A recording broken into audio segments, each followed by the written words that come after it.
It was a wonderful experience. It was a huge privilege to be able to do that, and didn't mean it was easy the whole time. There were high points and low points, and it was challenging, and I think you always take things more personally as family of the candidate than you do as the candidate. But yeah, it was a fantastic experience. We're very lucky to have it. We often talk about how when someone runs the second time, they're better. Your dad was a better candidate the second time than the first time. What was easier for the family the second time?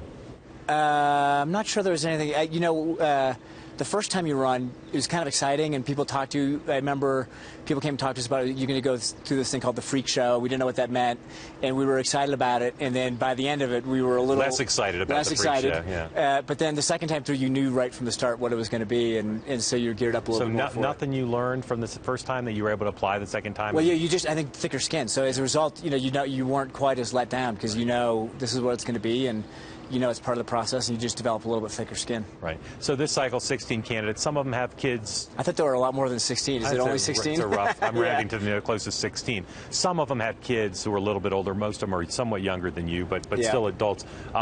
What advice have you given, or would you give to those families with the kids who are teenagers and above? I've spoken to a few of them. Some have reached out and said, "What advice do you have?" And it's really hard until you've gone through it yourself to really understand. But my advice is just enjoy it. Be yourself. Don't be afraid to speak out when you have an opinion. Don't let the consultants or the experts shame you into being quiet, and try to stand up for your parent, because you know them better than anyone else does. Consultants really do that? Sometimes. Not that my dad's did, but I know others have. Yeah. One of the most sort of heartwarming things I've seen the whole cycle so far was at Ted Cruz's announcements. His two little girls, who both Ted Cruz and his wife were kind of concerned how would they react to being in this big crowd situation. They came out on the stage afterwards and they were waving, and they seemed pretty into it. Yeah. And both Ted Cruz and his wife had said that was kind of cool. You can get used to anything. I mean, it becomes the new normal, and it's okay. And so I think they'll be fine. Your dad is staying neutral in the race, it seems, for a while. Are you doing the same thing? I am. My plan is to wholeheartedly support whoever the nominee is and try to help the Republicans win back the White House. But we'll let the process play itself out and see who the voters want to select. You're in business now. There's been talk, I don't know how serious, at times, about you running for public office here or in Massachusetts. Is that something you're open to, or have you ruled it out? I've ruled it out. For a long time I thought I might, but watching the process, I don't want to put my kids through it. I'm ruling it out for the next 15 years at least. Okay, so I'll let my kids grow up and get out of the house. How old will you be in 15 years? I'll be 60. Plenty of time to run. So, again, I don't want to overanalyze it, or I don't mean this in a critical way, but you're someone who's interested in public service. You did think about it, as you just said, for a time, and yet what you're saying is, I think what you're saying is you don't want to put your kids through the toughness of it. Isn't that a little bit discouraging for the country, that people basically, someone who's seen it up close and personal is now saying, I don't want my kids to go through what I went through? It is. I have worried about this for a while.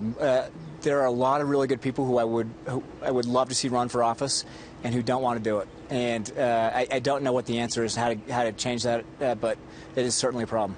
So your grandfather obviously served in public office, your father's father, and your dad did. So is the family business of politics going to die with your generation? Josh, my brother Josh. Josh, what can we get him to run for? I am encouraging him to run for governor in Utah. Of which state? Of Utah, yeah. So that's a little ways off, but eventually I think he And is he going to require a lot of convincing? I don't think he will. No, I think, I think he's gung-ho. He's more eager than I am. What'd be a good slogan for Josh's gubernatorial campaign? I'm Tagg's younger brother. That's big in Utah. That's big in Utah, yeah. Last thing is, you've seen now for all the scrutiny and campaigns, the Clintons and the Bushes and the Obamas all have been pretty successful in shielding their daughters. All of them have daughters from public scrutiny. Is there some lesson in that? Is it possible that in the campaign context, people could make the trade? Basically what they've said at the White House, and the White House is, we're not going to put our kids out very much front and center, and therefore please shield them from scrutiny. Could a candidate say that? Say, my kids aren't going to campaign, they're not going to be front and center, but we'd ask in return you not scrutinize them? I think so. I mean, my daughter was on the campaign trail last time. She was 16, but she stayed off the camera, and we asked the camera to stay off of her. And it worked. And it worked. So I think it's possible. If the candidate makes a priority, I think it's possible. All right. Tagg Romney, thanks very much. Appreciate it. Good to see you. you. Yeah, thanks, Mark.